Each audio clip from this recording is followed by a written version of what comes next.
At sunrise, a shimmering wedding ring on her finger, and the unexpected presence of mysterious millionaire set the stage for an unforgettable mystery. The first light reveals an enigma woven with luxury and unanswered questions. Who is the stranger, and how did this unforeseen encounter come to pass? Hey there, beautiful souls. Welcome to Heartbeat Narratives, your ultimate destination for all things romance, connection, and heartfelt stories. I'm thrilled to have you here, sharing this amazing journey of exploring love in all its beautiful, complex, and magical forms. Whether you're a hopeless romantic, someone searching for relationship insights, or just love diving into heartwarming content, you're exactly where you need to be. If you enjoy what you see, I'd be incredibly grateful if you could hit that subscribe button to stay connected with our Heartbeat Narratives community. Drop a like to show some love, support, and motivation. Share this video with someone who might need a little romance in their life. Your support means the world to me and helps us continue creating content that celebrates love, connection, and the beautiful stories that bring us together. The box was still there, tucked in the bottom drawer of his desk beneath architectural drafts and certificates. Elijah Matthews ran his thumb over the rusted tin, feeling the dents and scratches that 13 years had etched into its surface. Inside lay a faded crayon drawing. Two stick figures beneath a sweeping green tree, hands linked by a jagged red line. I'll always find my way back to you. The words whispered from somewhere deep in his memory as his phone buzzed with a calendar alert. First day, Riverdale Project. Elijah closed the box and slipped it into his suitcase. Some might call it sentimentality, bringing a childhood keepsake to his first major architectural assignment. He called it keeping a promise. In the bathroom mirror, he straightened his tie, navy blue with subtle gray stripes, professional without being stuffy. At 33, Elijah had become the youngest partner in Grayson Architectural's history, his designs winning acclaim for their blend of functionality and empathy. Buildings that serve people, not just impress them. This is your chance to make your mark, Matthews, his boss had said when assigning him the Riverdale Community Center project. Small town, big opportunity. They finally secured federal funding 13 years after that devastating flood. 13 years. The number had struck him like a physical blow. 13 years since the waters had risen, since his father had thrown suitcases into their station wagon, since his mother had pulled him away from the window as he searched desperately for one last glimpse of Sophia Chen's house. Elijah checked his watch, an hour before his flight. He picked up his phone to call for a rideshare, then hesitated, setting it down again. Walking to his bookshelf, he pulled out an atlas, flipping to the state map. His finger traced the contours of river valleys and mountain ranges until it found Willow Creek, now called Riverdale. He'd known, of course, when he'd taken on the project, had Googled the town, read about its rebirth after the flood, looked at street view images of rebuilt neighborhoods and new flood walls. But he hadn't allowed himself to search for her, hadn't typed Sophia Chen Riverdale into the search bar, though his fingers had hovered over the keys more than once. What would he even say after 13 years? Sorry I disappeared without saying goodbye. Sorry I didn't try harder to find you. They had been children, making childish promises. She had surely moved on. Probably didn't even live there anymore. His phone buzzed again. The car was arriving. Elijah took one last look around his apartment, at the clean surfaces and minimalist furniture, everything in its place. His life was orderly, successful, stable. This trip was just another project, another line on his resume. The lie tasted bitter as he locked his door. On the flight, Elijah tried to review his notes for the initial meeting, but his mind kept drifting back to the tin box in his suitcase. He remembered the day they had created their pact with a solemnity that only children can bring to such rituals. It had been summer, the air thick with humidity and the scent of wild honeysuckle. Sophia had worn her hair in 2 braids, secured with blue rubber bands that matched her t-shirt. They'd been hiding from the afternoon heat beneath the sweeping branches of the willow tree that stood alone on Harper's Hill. "We should make a forever promise," Sophia had declared, plucking a blade of grass and twirling it between her fingers. "What kind of promise?" Elijah had asked, already reaching for the tin box they kept hidden in a hollow at the base of the tree. that will always be best friends, that will always find each other no matter what. Even if aliens abduct me, he teased. She had punched his arm, not entirely gently. I'm serious, Eli. My mom says her best friend from childhood moved away, and they lost touch, and now she doesn't even know if she's alive or dead or what. The genuine distress in her voice had sobered him. Okay, I promise. No matter what happens, I'll find my way back to you. They had sealed it with a drawing, the carved initials, the division of the artwork into 2 pieces. His half showing Sophia in the left side of the tree, hers showing Elijah in the right side, the red crayon line torn, but meant to be rejoined. The plane began its descent, pulling Elijah back to the present. Below, the landscape of his childhood came into view, the mountains that had once seemed so immense to a small boy, the winding river that had transformed into a monster during 3 days of relentless rain, and nestled in the valley, the town that had named itself anew after losing so much. As the wheels touched down, Elijah felt something shift inside him, a settling of purpose that went beyond architectural plans and client meetings. He was home, and somewhere in Riverdale, there might still be a girl with dark braids who remembered a promise made beneath a willow tree, or there might be nothing but memories and a carved scar in ancient bark. Either way, he needed to know. Sophia Chin wiped sweat from her brow as she hammered the last stake into the ground. The community garden had been her project for 3 years now, transforming the vacant lot where houses once stood before the flood, before everything changed. Looking good, Soph, called Marcus, her fiancé, from the garden entrance. The grand opening tomorrow will be perfect. She smiled but found her eyes drifting toward the hill beyond town, where a solitary willow tree still stood. 13 years, and she still looked for him sometimes. The boy who disappeared with the floodwaters. Earth to Sophia, Marcus waved, approaching with a bottle of water. You've got that look again. Just thinking about a rain forecast, she lied, accepting the bottle. Don't want another flood ruining all this work. Marcus laughed. The new flood walls would need to fail catastrophically for that to happen. Besides, the architectural firm overseeing the downtown renovation has assured everyone the drainage systems are state-of-the-art. Architectural firm? Something fluttered in Sophia's chest. Yeah, some hotshot company from Boston. Their lead designer arrives today to finalize the plans. Marcus checked his watch. Speaking of which, I've got to get to the mayor's office. We're meeting him at 4. As Marcus walked away, Sophia found herself staring at the willow tree again. Boston. It couldn't be. She'd searched for years before finally giving up, accepting that Elijah Matthews was gone forever. But promises had a way of enduring, like initials carved into living wood.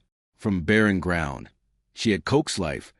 Tomatoes heavy on the vine, peppers gleaming like jewels, flowers attracting bees and butterflies. The garden was more than plants. It was redemption. Nature reclaiming what nature had destroyed. She loved her students, loved nurturing their growth as she nurtured her plants. But sometimes, watching them with their parents, she felt the double absence in her life. Both her own parents, lost of flood, and the children she might have had by now in another version of her story. She'd been a child herself when the disaster struck. 10 years old and suddenly orphaned, taken in by her grandmother who had lived on higher ground. The physical trauma of the flood had been followed by the emotional devastation of learning her parents hadn't survived, and then the inexplicable disappearance of her best friend. For weeks after the waters receded, Sophia had searched for Elijah. His house had been damaged but not destroyed, yet the Matthews family was nowhere to be found. Neighbors said they had evacuated, but no one knew where. The forwarding address they'd left with the post office returned her letters marked undeliverable. Yet still she had stayed. Through high school, through online college courses, through her grandmother's passing 5 years ago. She had remained in the renamed town, teaching its children, building her garden, accepting Marcus's proposal with genuine, if not all-consuming love. And now, an architect from Boston was coming to town. As she walked home, she found herself taking the long route, the one that offered the best view of the willow tree. It stood as it always had, solitary and enduring on Harper's Hill, its branches swaying gently in the afternoon breeze. 13 years ago, she had left a message there, sealed in a small metal container and buried near the roots. A child's desperate attempt to maintain connection across an unbridgeable divide. No one had ever answered. 13 years earlier. The rain began on a Tuesday in late August, gentle at first, a welcome relief from the summer heat. By Wednesday morning, weather reports were using terms like unprecedented rainfall and potential for localized flooding. Still, life in Willow Creek continued largely as normal. Elijah had called Sophia as soon as he woke up. "Are you watching the creek?" he asked without preamble. Their houses were on opposite sides of Willow Creek, the waterway that had given the town its name.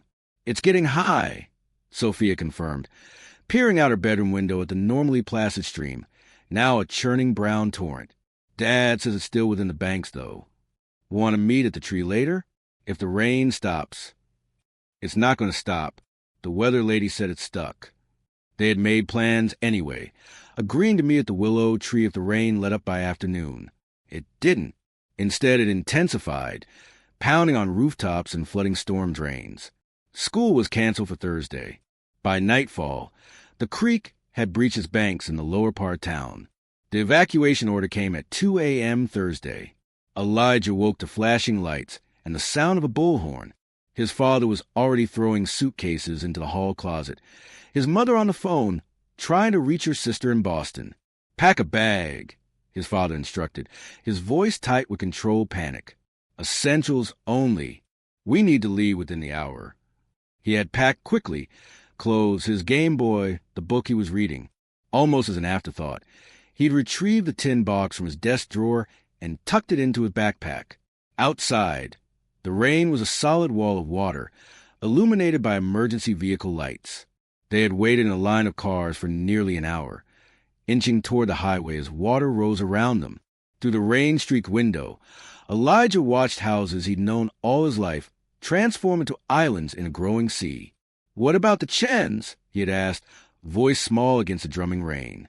"Shouldn't we check if they need help?" His mother had turned in her seat, face pale in the dashboard light. "They're on the east side evacuation route. Honey, I'm sure they're already safe." But something in her voice had told him she wasn't sure at all. They had reached the highway just as water began to seep into floorboards of their station wagon. Behind them, Willow Creek disappeared under the deluge, the town becoming a series of rooftops and treetops in a vast, muddy lake. Sophia's experience of the flood had been vastly different. Her family had also received the evacuation order, but her father had insisted they could wait until morning.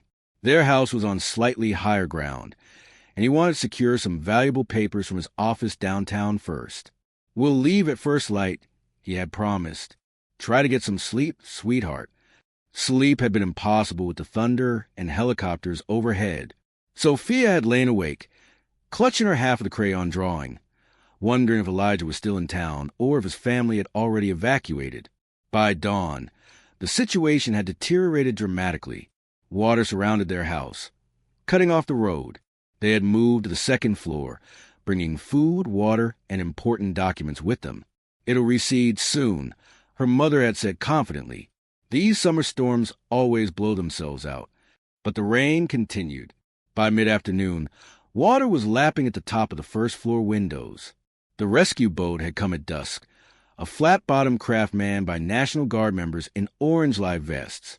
They had helped Sophia into the boat first, followed by her mother. As her father prepared to board, he had suddenly turned back. "The photo albums," he'd said. "All our family history. I'll just be a minute." Despite the guardsmen's protests, he had waded back to the house, disappearing through the front door.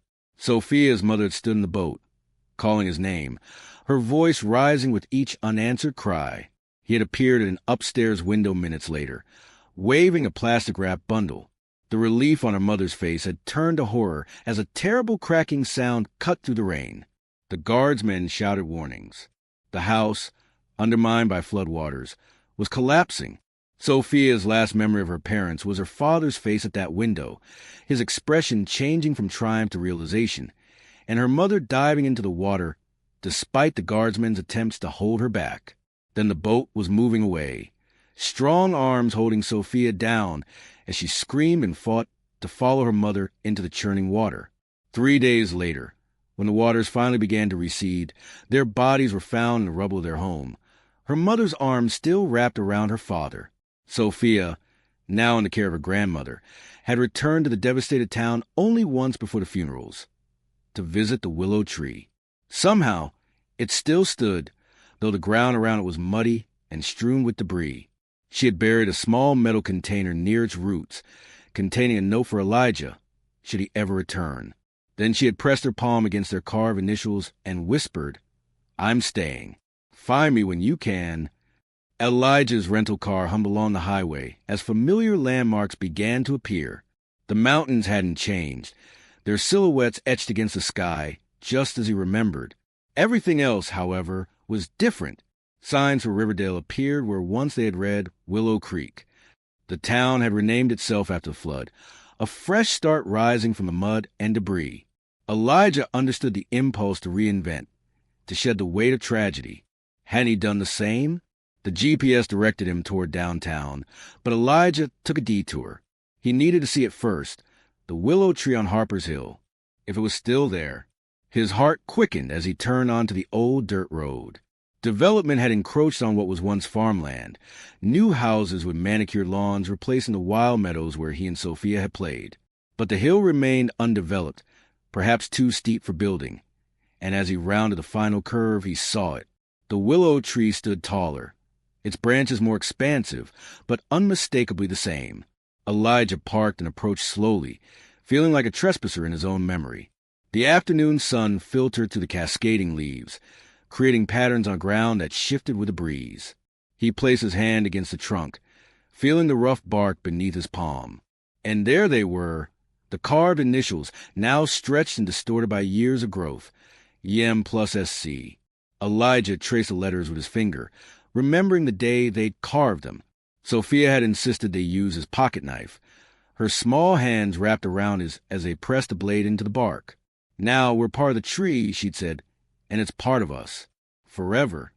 Something caught his eye, a glint of metal near the base of the tree.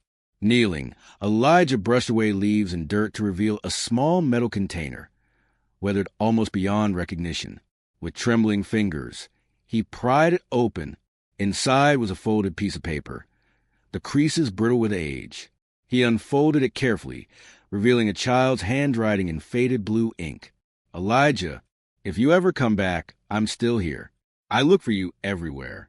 Mom says you moved to New York, but nobody knows where. I come to our tree every day. Please find me. Sophia. P.S. I still have the other half of our drawing." The date at the bottom was from 13 years ago, just weeks after the flood. Elijah sat back against the tree, the note clutched in his hand, as guilt washed over him like the flood waters that had torn them apart. She had waited. Day after day, she had come to this tree, hoping, while he had been starting a new life in Boston, making new friends, gradually letting the memories of Willow Creek fade into the background. The realization hit him like a physical blow. Her parents. If she had been writing to him so soon after the evacuation, when communication was still chaotic and the town barely functional, it meant she had remained in Willow Creek. And if she had remained rather than evacuating with her family, had the Chens been among the casualties? The thought had never occurred to him. In his mind, Sophia had simply moved on with her life, as he had been forced to do. Elijah carefully refolded the note and placed it in his pocket. The sun was beginning to set, casting long shadows across Harper's Hill. He needed to check into his hotel, prepare for tomorrow's meetings. But first, he needed information. Inside the Riverdale Inn, he approached the front desk, where a middle-aged woman with graying hair greeted him warmly. "Welcome to Riverdale Inn." "Checking in." "Yes, reservation for Matthews. Elijah Matthews. Here for the community center project? We've been looking forward to it for years." "Yes, I'm the lead architect." Elijah hesitated, then added, "Actually, I grew up here, before the flood, when it was still Willow Creek." The woman's expression changed subtly. "Not many of you come back. Most prefer to start fresh elsewhere. I understand that. I'm actually hoping to reconnect with old friends while I'm here. The Chin family? They had a daughter named Sophia. The woman, her name tag read Linda, stilled. "Sophia Chun," she said quietly. "Of course. Everyone knows Sophia. She's still here? In Riverdale?" Linda nodded. Never left. Not even for college. Did her degree online so she could stay and help with the rebuilding. She teaches at the elementary school now. Runs a community garden project. Relief flooded through Elijah, followed immediately by a renewed sense of guilt. And her parents? Linda's expression told him everything before she spoke. They didn't make it. Tried to save family photos, from what I heard. The house collapsed. Sophia was already in the rescue boat. "I didn't know," Elijah said, the explanation sounding hollow even to his own ears. "Well, you'll see her soon enough. The community garden's grand opening is tomorrow. It's her big project, transforming one of the hardest-hit areas into something beautiful and useful. She'll be happy to see an old friend, I expect. She's engaged now, but she never forgot the old days." Engaged? The word felt like a stone in his stomach. Of course she was. 13 years was a lifetime. To Marcus Delgado, the deputy mayor. Nice fellow, very supportive of her projects. Linda gave him a curious look. "How did you and Sophia know each other?" "We were best friends. Before the flood." Elijah's voice caught slightly. "We made a promise, actually, to always find our way back to each other." Linda's eyes widened with sudden recognition. "You're the boy from the willow tree," she whispered. "She used to talk about you in the early days. Said you'd carve your initials together." Elijah nodded, unable to speak. "Well," Linda said after a moment, her voice gentle, "looks like you kept your promise, even if it took 13 years. Sophia couldn't sleep. The conversation with Marcus kept replaying in her mind. "The architect from Boston is some wunderkind," he'd said over dinner. "Youngest partner in the firm's history. Mayor's thrilled we got him for the community center project. Did you get his name?" Sophia had asked, trying to sound casual. "Matthews, I think. Ethan or Eric or something." Sophia had dropped her fork, the clatter drawing stares from nearby tables. "You okay?" Marcus had reached for her hand. "Fine. Just nervous about tomorrow." Now she stood at her bedroom window, staring at the distant silhouette of the willow tree, barely visible in the moonlight. It couldn't be him. Matthews was a common name. And even if it was Elijah, what then? They were different people now. She had built a life here, had Marcus, had plans. Still, she found herself opening her bedside drawer and removing a small wooden box. Inside was her half of the crayon drawing, preserved in a plastic sleeve. The red promise line cut across the edge, waiting for its other half. Sophia touched the paper gently. "I kept my promise," she whispered. "I stayed." But had she really? Physically, yes. But part of her had left with Elijah that day, a part she'd never quite gotten back.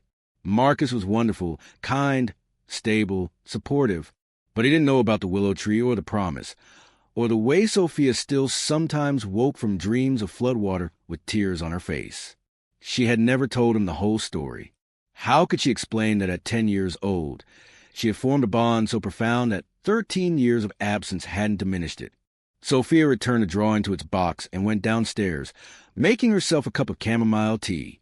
Her house was small but comfortable, one of the first residential rebuilds after the flood. She had purchased it 5 years ago, when her grandmother passed away and left her a modest inheritance. Its location, on higher ground with view of Harper's Hill, had been the deciding factor, setting down her empty teacup. Sophia made a decision. Sleep was clearly not coming, and tomorrow would be busy with the garden opening. There was only one place she could find peace tonight. Grabbing a flashlight and her car keys, she headed out into the night.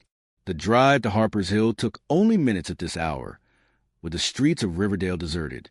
She parked at the base of the hill and walked a familiar path, illuminated by her flashlight and the nearly full moon overhead.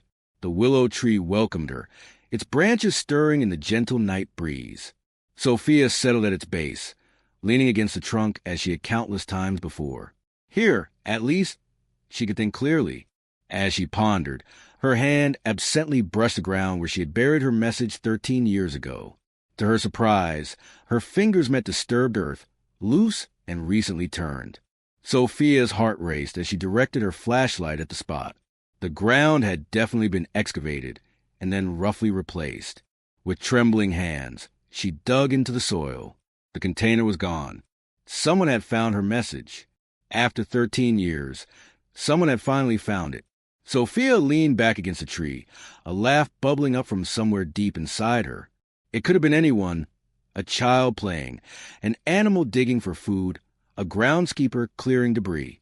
But she knew, with a certainty that defied logic, exactly who had taken her message. Elijah Matthews had come home, and he had kept his promise after all. The community garden was bustling with activity when Elijah arrived. Colorful banners hung from newly constructed pergolas, and tables laden with food lined the central pathway.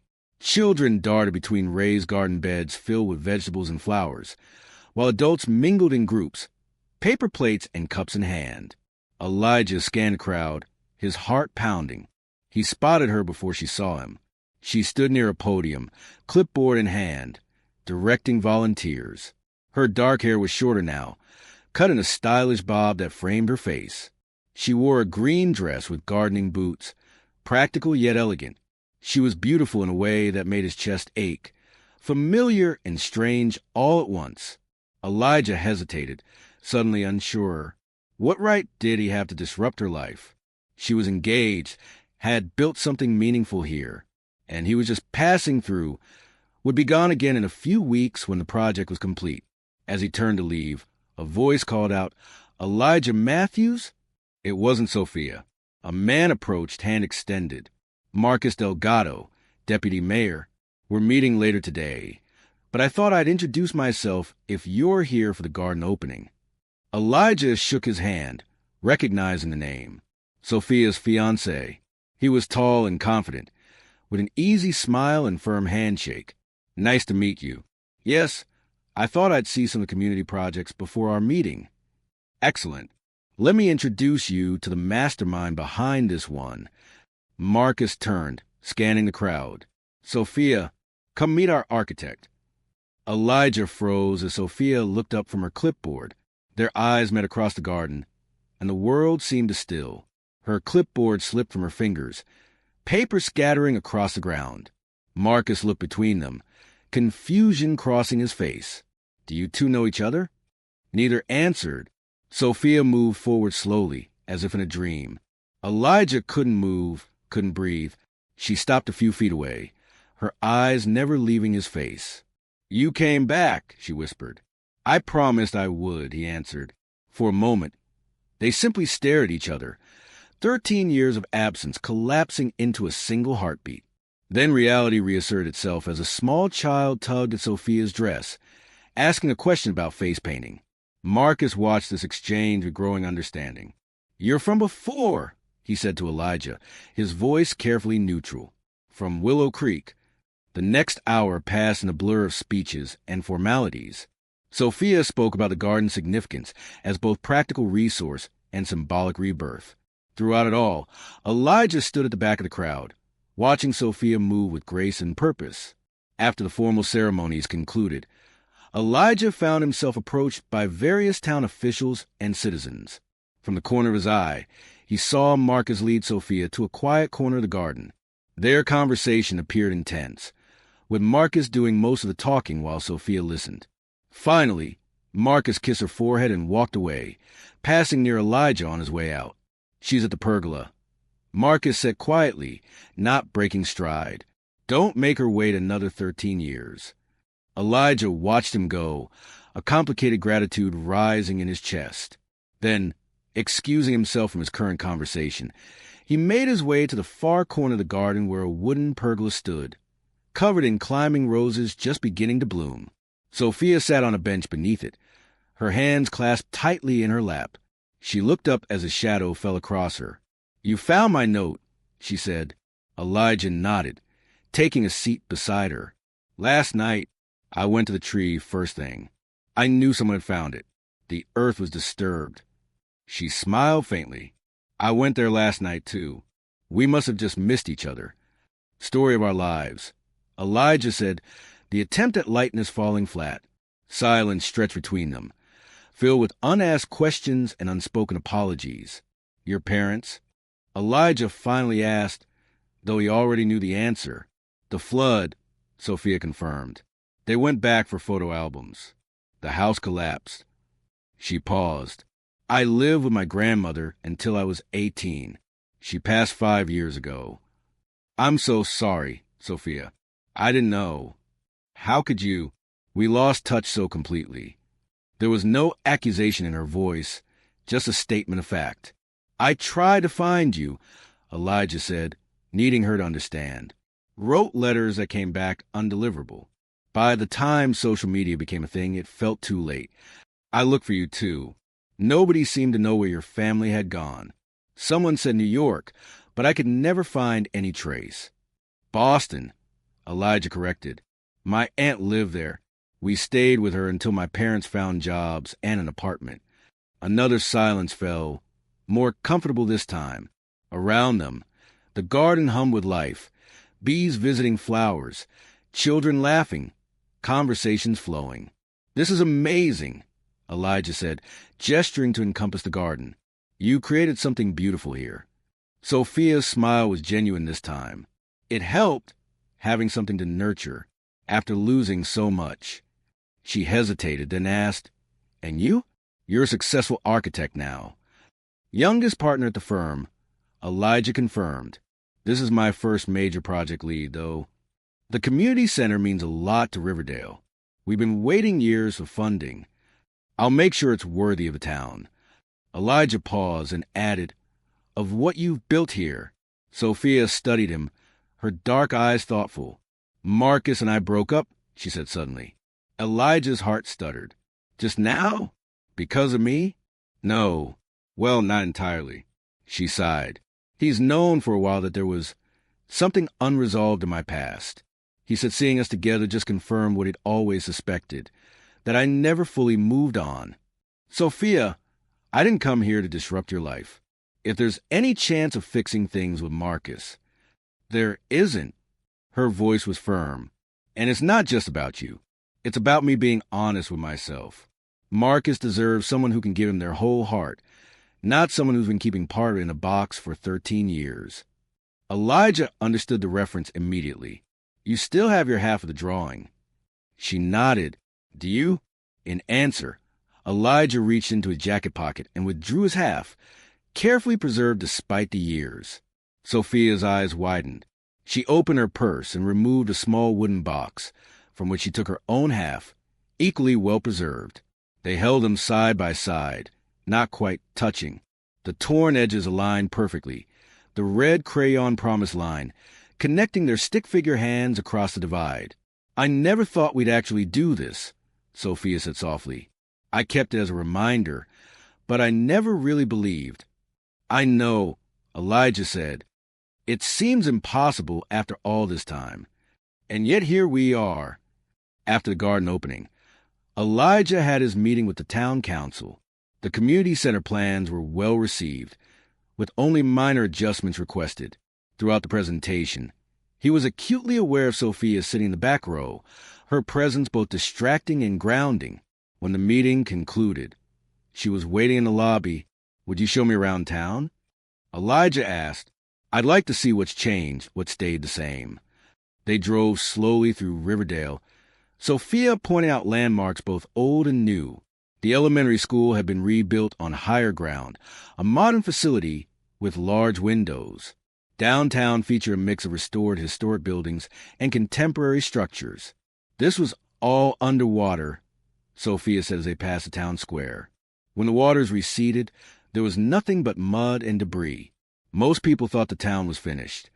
What made you stay? Elijah asked. You could have gone anywhere after your grandmother passed. At first, it was necessity. I was a child, and my grandmother was here. Then it became habit. And eventually, purpose. This place needed people who remembered what it was, who could help shape what it would become. She glanced at him. And part of me was waiting, I suppose, keeping my promise. I should have come back sooner, he said, or at least tried harder to find you. We were children, Elijah. The adults in our lives made decisions for us. She pulled over near a sprawling park that sloped down to the riverbank. This is the memorial for those who didn't survive.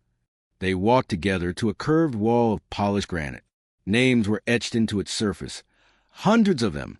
Sophia led him to a section near the center, where Robert and my chum were inscribed side by side. "I wish I had been here for you," he said quietly. "You're here now," Sophia replied. They continued their tour, driving to the outskirts of town where new developments were underway, then to the nature preserve that had once been Sophia's neighborhood. "That was my house," Sophia said, pointing to a concrete outline partially hidden by native grasses. "And yours was over there, across the creek." As the afternoon waned, they found themselves driving toward Harper's Hill, drawn there as if by magnetic force. "Not many people come up here," Sophia explained as her car bumped along. "It's town property now, but there's been talk of selling it for development." "They can't build here," Elijah said, surprised by the vehemence in his voice. "The willow tree is just a tree to most people." Sophia's tone was resigned.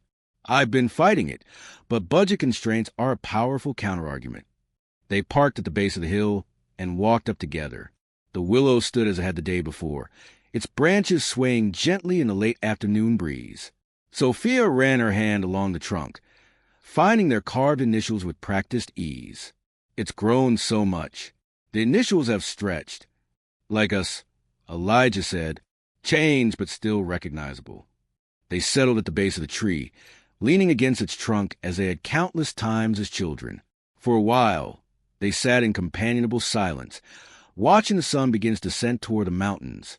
"Tell me about Boston," Sophia finally said. "What's your life like there?" "Busy. Structured. I have a condo downtown, close to the firm. Most of my time is spent working. I'm either at the office at construction sites or at home drawing up new designs." "No wife? Children?" Sophia asked, her tone carefully neutral. "No. There have been relationships, but nothing that stuck." Elijah hesitated, then added, "My parents got divorced 5 years ago. Dad moved to Florida. Mom's still in Boston. I'm sorry about your parents." Elijah shrugged. "The flood changed them. Changed all of us, I guess. They never quite recovered from losing everything. Unlike the willow tree," Sophia said, patting the trunk. "It bent but didn't break." The metaphor hung between them, applicable to more than just the tree. Sophia had bent but not broken under the weight of her losses. She had stayed, had rebuilt, had created beauty from devastation. "What happens next?" she asked. "You'll be here for the community center project, and then back to Boston," Elijah confirmed. Unless... He turned to face her, suddenly certain of what he needed to say. "My firm has been talking about opening a satellite office, somewhere with growth potential but lower overhead than Boston." Hope flickered in Sophia's eyes. "Are you saying—" "I'm saying I kept my promise to find my way back to you. Now I want to make a new one. To stay. If that's something you might want." Sophia was quiet for a long moment, her gaze fixed on the valley below. "We're not the same people we were, Elijah," she said finally. "Those children who made a promise under this tree, they don't exist anymore." "I know." He took her hand, relieved when she didn't pull away. "But maybe that's okay.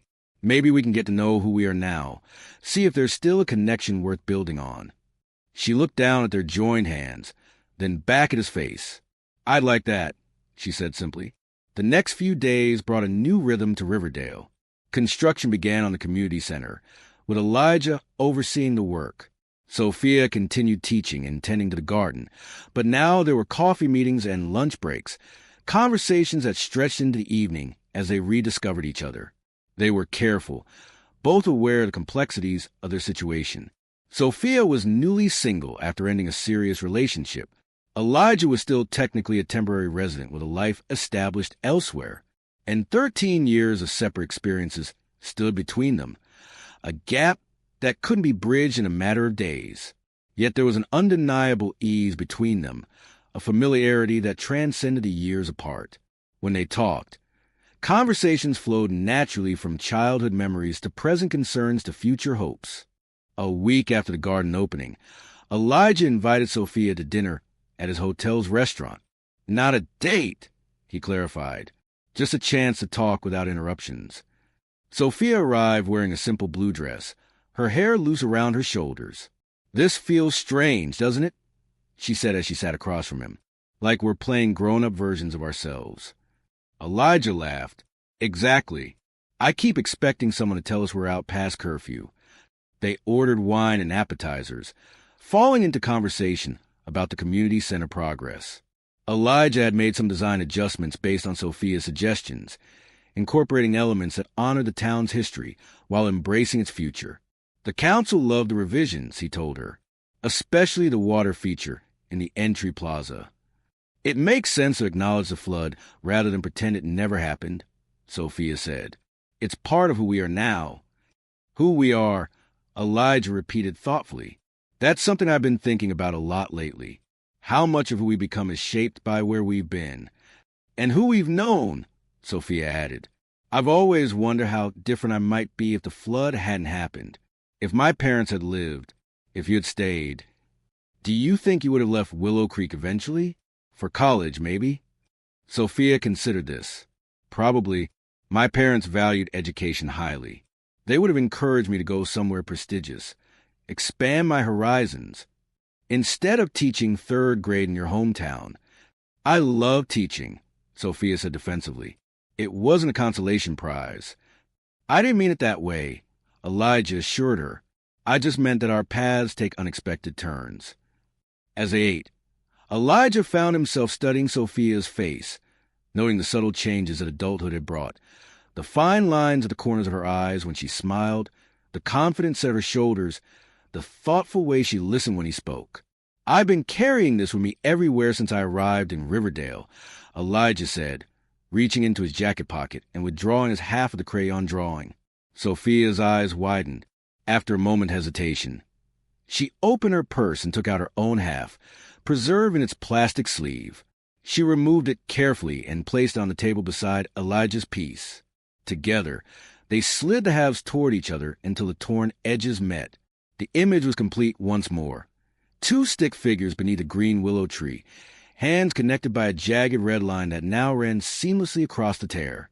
"I kept thinking about this," Elijah said softly, "about how we're like these two pieces, separated but still part of the same picture." Sophia touched the drawing gently. "The red line is a little faded, but it's still there. So are we." Their eyes met across the table, the moment charged with possibility. Elijah wanted to reach for her hand, but held back, uncertain if she was ready for that step. Sophia made the decision for him, covering his hand with hers. "I'm glad you came back. Elijah, whatever happens next, I'm glad we found each other again." "Me too," he said, turning his hand to intertwine their fingers. "But I'm kind of hoping for a specific what happens next, which is, I called my firm yesterday, pitched the satellite office idea. They're interested, especially after seeing the enthusiasm for the community center project." Sophia's breath caught. "You're serious about staying?" "If you want me to," Elijah said, suddenly vulnerable. "I know it's fast, and there's a lot we still need to figure out. But I can't shake the feeling that I'm supposed to be here, that we're supposed to have a second chance." A smile spread across her face, transforming it with a joy that took Elijah's breath away. "I want you to stay, too. I want to see what our second chance looks like." 4 weeks into his stay, Elijah received a call from his firm in Boston. The partners had approved the satellite office concept, but wanted him back in Boston for a series of meetings to finalize the details. "How long will you be gone?" Sophia asked that evening as they walked along the river path. "A week, maybe 2. There's a lot to sort out: staffing, client transfers, budget allocations." She nodded, her expression carefully neutral. "When would you leave?" "Day after tomorrow. I'd be back in time for the community center dedication." Sophia was quiet for a moment, then said, "It's silly, but I'm nervous about you leaving. Last time you left Willow Creek, it was 13 years before I saw you again." Elijah stopped walking and turned to face her. "This isn't like last time. I'm coming back, Sophia. I promise. She smiled, though her eyes remained troubled. I know, but promises haven't always worked out for us, have they? Instead of answering, Elijah wrapped his arms around her, holding her close as if he could physically reassure her of his intentions. Come with me, Elijah suddenly suggested. To Boston. You could see where I've been living, meet my mother, get a feel for that part of my life. Surprise crossed Sophia's face. You want me to meet your mother? Why not? She knows about you. About us, I mean, I've told her everything. Sophia hesitated. School is still in session. I can't just leave my students. It's Friday now. If we fly out Sunday, you'd only miss Monday and Tuesday. Could you get a substitute? 2 days later, they boarded a plane to Boston, Sophia clutching her small suitcase with nervous excitement. She had rarely traveled outside their state, she confessed, and had never flown. My parents always talk about taking me to Vietnam to meet my mother's family, she said as they fastened their seat belts. But there was never enough money, and then after the flood... Elijah took her hand as the plane began to taxi. We could go someday if you want. To Vietnam. To honor your mother's heritage. The suggestion caught Sophia off guard. You do that? Of course. It's important to you, so it's important to me. Boston greeted them with unseasonably warm weather. His condo, when they arrived, seemed to surprise her. Located in a converted warehouse, it featured exposed brick walls, industrial fixtures, and large windows overlooking the city. But unlike the sterile, minimalist space Sophia might have expected, it was warm and personal, filled with books, art, and architectural models. It's not what I imagined, she admitted, running her hand along a wooden bookshelf. It feels like you. On the wall beside his desk, she found a framed architectural drawing. His first major design to be constructed, he explained. And there, on a corner of his desk nearly hidden by papers, was a familiar tin box. You keep it here, too, she said softly, not touching it. It's been with me everywhere, Elijah confirmed. Through 3 apartments, college dorm rooms, even my first shared office at the firm.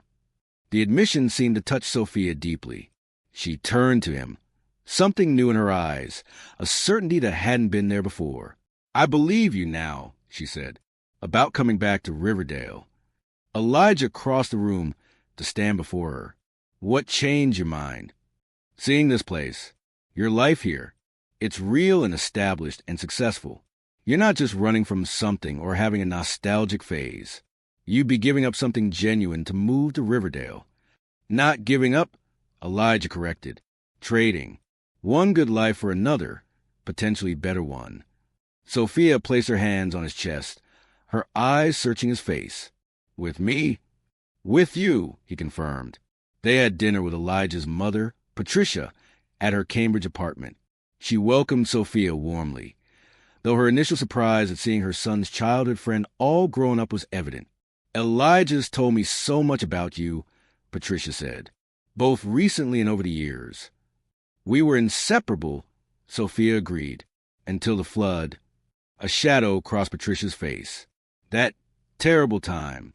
We lost everything. Our home, Robert's business, our sense of security. She reached across the table to touch Sophia's hand. But your loss was far greater. I was so sorry to hear about your parents. We should have helped you find closure. Elijah, Patricia continued. I realize now how important that friendship was. But at the time, we were just trying to move forward, to create a new normal. I understand, Sophia said, and Elijah believed she did. As an adult, she could comprehend the difficult choices parents made in crisis, even if the child within her still felt abandonment keenly. The next day, Elijah took Sophia to his firm, introducing her to partners and colleagues. The meetings went well, with the satellite office plan receiving final approval and a timeline established for its launch. Congratulations, Sophia said as they left the building. Riverdale Architecture is officially happening. On their last night before returning to Riverdale, they stood on the rooftop deck of Elijah's building. The city lights spread before them like stars fallen to earth. I can see why you love it here, Sophia said, leaning against the railing. It's beautiful and alive and full of possibilities. But Elijah prompted, hearing the unspoken qualifier in her voice. But it's not home. Not for me. She turned to face him. Could it be home for you, Elijah? Truly? Riverdale isn't Boston. It never will be. He considered the question seriously, looking out at the city that had shaped his adult life. Home isn't just a place, he said finally. It's people, connections. For 13 years, Boston's been where I live, but not fully home, because part of me was still connected to a willow tree on a hill and to the girl who waited there. And if that connection is enough, if small-town life stifles you, if you miss the energy and opportunities of city, then we'll figure out together, Elijah said, taking her hands in his. Maybe we'll split our time between both places. Maybe we'll find a compromise neither of us has thought of yet. But I'm not walking away from this, from us, again. The call came at 2 a.m. a week after their return, waking Elijah from a sound sleep in his hotel room. Sophia's voice on the other end was tight with panic. The flood sirens just went off, she said without preamble. They're saying the old creek is rising rapidly. Elijah was instantly alert. Are you at risk? Do you need to evacuate? My house should be safe. It's on high ground. But Elijah, I can't go through this again. Her voice broke. I keep seeing my parents, the water rising, everything disappearing. I'm coming over, he said, already reaching for his clothes. The drive to Sophia's house was harrowing. Rain pounded his rental car, reducing visibility to mere feet, while wind buffeted the vehicle from side to side. Emergency vehicles raced past, sirens wailing, headed toward the low-lying areas where the old creek was apparently threatening to breach its banks. She opened the door before he could knock, pulling him inside and into a fierce embrace. It's happening again, she whispered against his chest. Just like before, Elijah held her tightly, feeling her trembling. It's not like before, he assured her. The flood walls will hold. The drainage systems are working. This is just a bad storm, not a disaster. Sophia pulled back to look at him, her eyes wild with fear that transcended rational reassurance. You don't know that. Nobody knew last time either. They said it was just heavy rain, just some local flooding, until suddenly houses were underwater and people were dying. Understanding dawned on Elijah. This wasn't just anxiety about potential property damage. This was PTSD, triggered by the combination of heavy rain and warning sirens, the same conditions that had preceded the loss of her parents. Sophia, look at me. Focus on my face, on my voice. When her eyes met his, he continued steadily. You're safe. I'm here with you. We're in your house, which is on high ground. If, and this is a big if the water rises to dangerous levels, we have plenty of time to leave. But that's not going to happen. How can you be so sure? Her voice was small, childlike. Because I designed the flood control systems myself, he said. It wasn't strictly true, but the partial truth seemed to reassure her. You did? As part of our firm's preparation for the community center project, we studied the entire watershed, ran computer models for 100-year flood events. This storm isn't even close to overwhelming the systems in place. Some of the panic faded from her eyes, replaced by a tentative trust. Promise? I promise, Elijah said, squeezing her hands. And this time, I'm right here with you, no matter what happens. They stayed up through the night, monitoring the storm's progress. By dawn, the immediate crisis had passed, though the storm continued with less intensity. Sophia, exhausted by fear and lack of sleep, had finally dozed off against Elijah's shoulder. He sat quietly, holding her, watching the gray light of morning gradually illuminate the room. When Sophia awoke an hour later, she seemed embarrassed by her night's panic. I'm sorry, she said, sitting up and rubbing her eyes. I don't usually fall apart like that. It's been years since I had a full-blown episode. Don't apologize, Elijah said. What you went through, what you lost, it's not something you just get over. No, but I've learned to manage it better. Usually.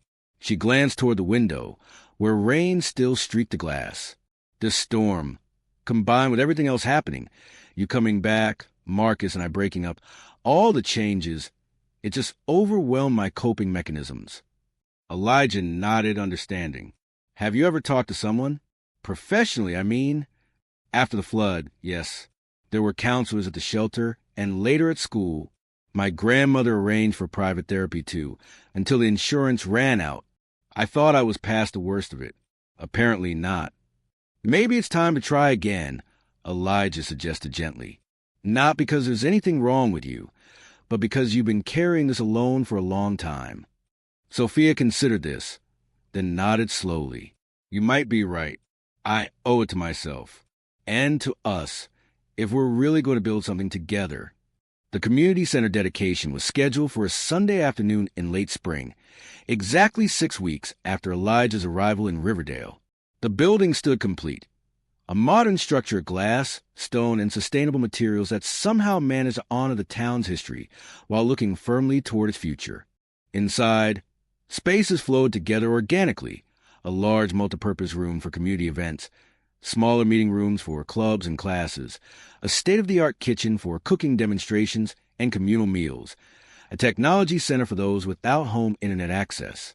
As the dedication ceremony approached, Elijah stood in the entry foyer, making last-minute adjustments to displays. This project represented more than just professional success. It was his contribution to Riverdale's ongoing rebirth, a gift to the community that was becoming his home. It's beautiful, Sophia said, joining him. She wore a simple blue dress and carried a small bouquet of flowers from her garden. You created something special here. We all did, Elijah corrected. The whole town contributed ideas, including you. People began to arrive for the ceremony. Town officials, construction workers who had built the center, citizens eager to see inside the building that had been rising in their midst for weeks. Mayor Thompson greeted everyone at the door, his pride in the project evident in his booming voice and hearty handshakes. Marcus arrived with the other council members, nodding politely to Elijah and Sophia. There was no animosity in his manner, just the slight reserve of a man who had accepted loss with dignity. He had recently been seen around town with Dr. Reynolds, the new physician at the community clinic. As the ceremony began, Elijah found himself scanning the crowd, looking for a particular face. His mother had promised to attend, flying in for the weekend to see the completed project. There she was, standing near the back, elegant in a gray suit that matched her silver hair. Beside her stood a familiar figure that made Elijah's heart skip. His father, whom he hadn't seen in nearly a year. They both came, he whispered to Sophia. Before Sophia could respond, Mayor Thompson called Elijah to the podium. Taking a deep breath, he stepped forward to address the gathered crowd. When I first returned to this town, Willow Creek as I knew it, Riverdale as it has become, I thought I was here simply to design a building, he began. What I didn't realize was that I was also rediscovering a community, reconnected with a place that shaped me long before I knew what architecture was.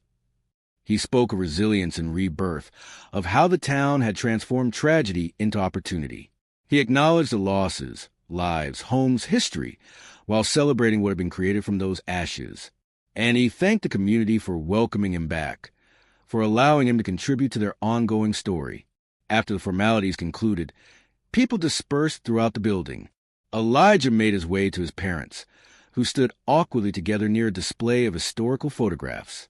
You both came, he said, embracing his mother, and then, with slight hesitation, his father. Wouldn't miss it, Robert Matthews said gruffly.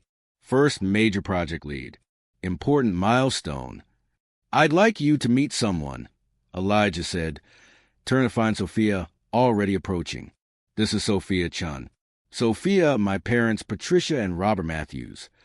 It's lovely to meet you both, Sophia said, extending her hand. Elijah's told me so much about you. Robert studied Sophia with undisguised curiosity. You're the reason he's staying, aren't you? Moving his whole life to a small town when he could be designing skyscrapers in Boston. Dad, Elijah warned, but Sophia wasn't fazed. I'm part of the reason, she acknowledged. But Riverdale has a lot to offer beyond just me. Your son sees potential here that others might miss. It's what makes him a great architect. As the afternoon progressed, the crowd gradually thinned. Elijah's parents prepared to leave, his father for the airport to return to Florida, his mother for her hotel room in town, planning to stay a few more days. Dinner tomorrow night? Patricia suggested. All of us. We'd love that, Sophia answered before Elijah could, cementing her place in this family reconfiguration. After his parents departed, Elijah and Sophia continued greeting community members and answering questions about the center. Finally, as evening approached and the last visitors left, they found themselves alone in the building. "What now?" Sophia asked, leaning against him as they stood in the empty foyer. "Now we go home," Elijah said, "but first, there's somewhere I'd like to visit." They drove to Harper's Hill as the sun began to set. The willow tree awaited them, its branches swaying gently in the evening breeze. Elijah took Sophia's hand as they walked up the hill together. Neither spoke. No words were needed in this place that had witnessed their beginning and now their reunion. At the base of the tree, they sat side by side, shoulders touching, watching the sunset paint the valley in shades of gold and pink. Riverdale spread below them, lights beginning to twinkle as darkness fell. "The town council voted yesterday," Sophia said after a while. "They're designating Harper's Hill as a nature preserve. No development will be allowed." Elijah turned to her in surprise. "Really? I thought the budget constraints." "Marcus proposed it," Sophia interrupted. "Said some places should remain untouched for future generations."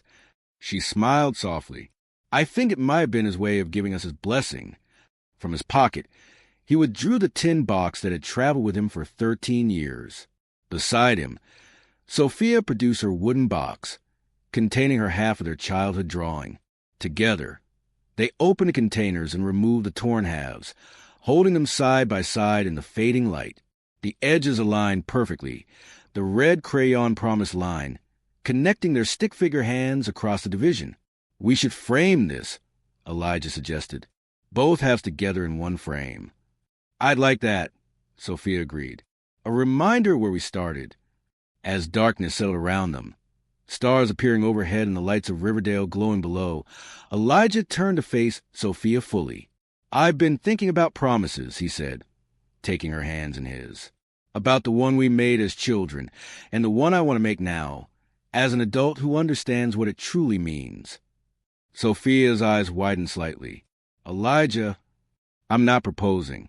"Not yet." He smiled at her expression. "We've only been back in each other's lives for 6 weeks. Even I know that's too soon." She laughed, relaxing. "What promise, then?" "To stay, to build a life here with you, to never again let circumstances or distance or fear separate us." Elijah squeezed her hands gently. "I want to wake up next to you every morning, work beside you to make this town even better, grow old watching sunsets from this hill." Tears shimmered in Sophia's eyes, catching the starlight.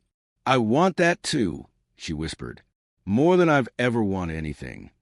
They sealed this new promise with a kiss, gentle yet profound, beneath the willow tree that had witnessed their childhood vow.